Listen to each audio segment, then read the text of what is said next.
Hi, everyone. I'm Megan Wagner. I'm here with Steve Pope, and we are really excited to introduce this particular course that we did called Reclaiming the Hebrew Goddesses from the Distortions of Patriarchy. Uh, we were really excited to prepare for this course because both of us have been to theological college. We've had so much experience with having a pretty male-dominated way of thinking about God. Many of the Bible stories that we're taught are very patriarchal focused. And we wanted to really dive into reclaiming the power of the divine feminine mysteries that are embedded within a lot of those Bible stories that many of us have heard. And to make a declaration, actually, that the patriarchy for thousands of years has distorted our way of thinking about the feminine and even having access to the divine feminine mysteries. So this was such a powerful course for me, Steve, as a woman. Really excited for people to take this course and to, again, help to begin to look at what are the distortions of patriarchy, how has that colored our heart connection with the divine feminine. So please just tell us your passion around this subject, and then I'll talk a little bit about who the goddesses are that we cover in this class. Okay. Yeah, so as you say,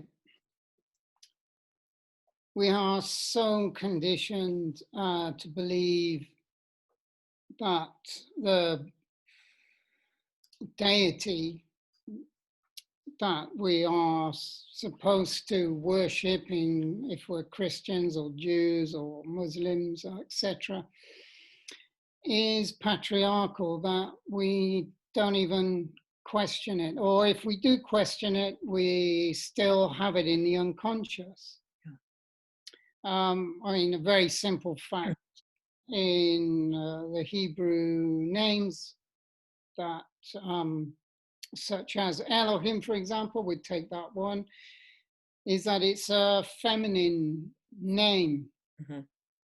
And really, that the creation is feminine, and the evolution of consciousness has, in Hebraic Kabbalah, which is very important, one of the sayings of Hebraic Kabbalah, that's Kabbalah studied from the perspective of the Hebrew letters, is that every evolutionary step in consciousness is initiated by the feminine. And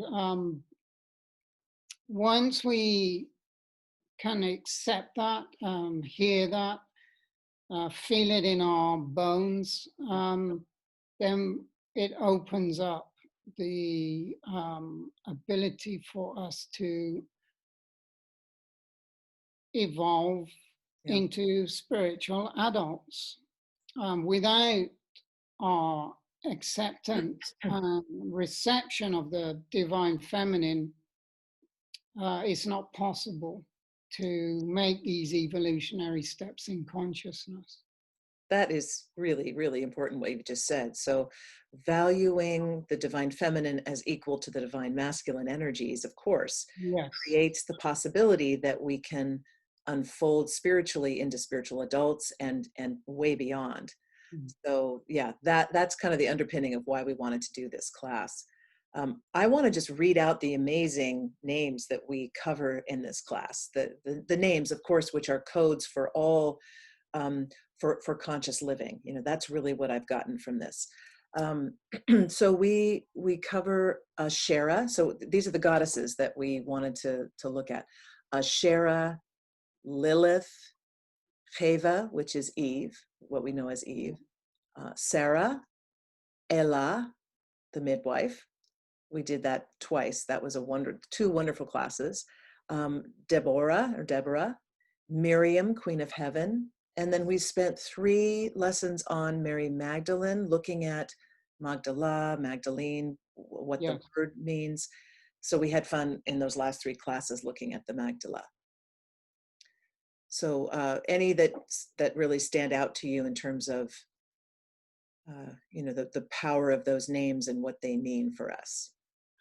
Well, starting with Asherah, and just to bring in also something that you said, we are talking about rebalancing and reharmonizing the feminine with the masculine. We're not saying that the masculine isn't important. Right. I'm just saying this because in the course we are emphasizing the feminine. And often when I've been teaching and I've been emphasizing the feminine, people will say, well, what about the masculine? Well, the masculine is there, but we are emphasizing the feminine. And so to answer your question, the first name, which is almost entirely lost and forgotten, is Asherah. Asherah. Now the Asherah tree is Etz HaChaim, and for those of you who don't know the Hebrew, that's the tree of life. Mm-hmm. And the menorah, she is the 7-branch candlestick, which is in the Holy of Holies. She is the divine presence, which becomes known to us in various stories outside of the Bible as the Shekinah. Mm-hmm. So Asherah is the original, what I would call proto-Semitic divine name in inverted commas. Mm-hmm. So one of the things that you said, we're looking at these different goddess names. They all come back to the fact that there is one universal consciousness that is both male and female, or contains the essence of both male and female. And the Asherah is this divine unfolding, to just give it a name. It's this divine unfolding which takes on masculine and feminine form. So we began to look at the feminine aspect of this. Yeah, really important. So she's central to this. You have this, then all of the other goddess names emerge out of this one name. Asherah means the divine fire, the breath of creation, the fire of primal fire of creation, which is not talking just about the physical universe. It's talking about the divine or the formless spirit of the breath of life that contains within it the first forms, and those forms becoming the manifest universe of Asiya, or making. Yeah. Yeah. I mean, what you're describing to me is she's the great creatress that's breathing life and fire into the universe. So powerful. One of the things I really loved about this class was when we, after Asherah, we look at Lilith. And that was really good to reclaim, because when I went online to look up images of Lilith, they're all very distorted and very, I don't know, they were very distorted to me. So it was nice to have a total reframe of Lilith, instead of her being something that's evil or malintentioned. Completely different what you taught us. Can you just say something about Lilith? Yeah, as you say, if you go online and you type in Lilith and you Google the images, what you'll get is vampires and Exactly. monsters. So one of the things we do, we do this in the Lilith lesson perhaps more than any of the others, if we go into the history of how she was demonized. Right. How she came from being a Babylonian goddess image of the one that brings the power of life and death. And in that sense, is the fear, why humans fear her so much, because she has the power of life and death. And she's uncontrollable. We cannot control just the very simple fact that we get up every day in the morning and we say, well, what we will do next week, next month, without really considering we are here by the grace of God. Right.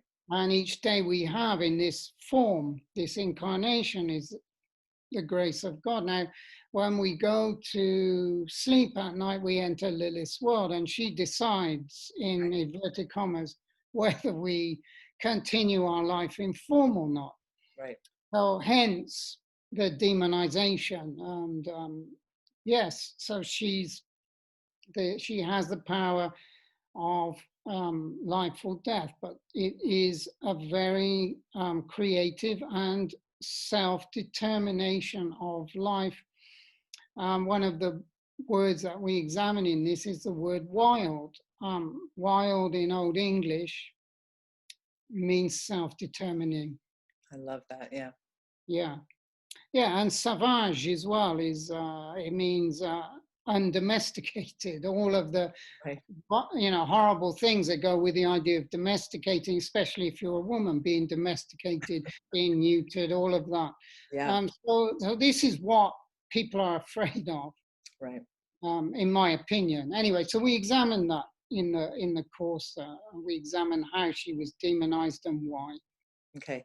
Well, this is a great place to stop, and just giving people a little bit of flavor of the depth that we cover in this class. So, we really invite all of you students who are interested in this to take this class and to reclaim for yourself the amazing knowledge and wisdom of the feminine mysteries, so that you can clear away the distortions that what we've learned about the divine feminine, and reclaim that for yourself. So thanks, Steve. This is a great course. We really hope you enjoy it.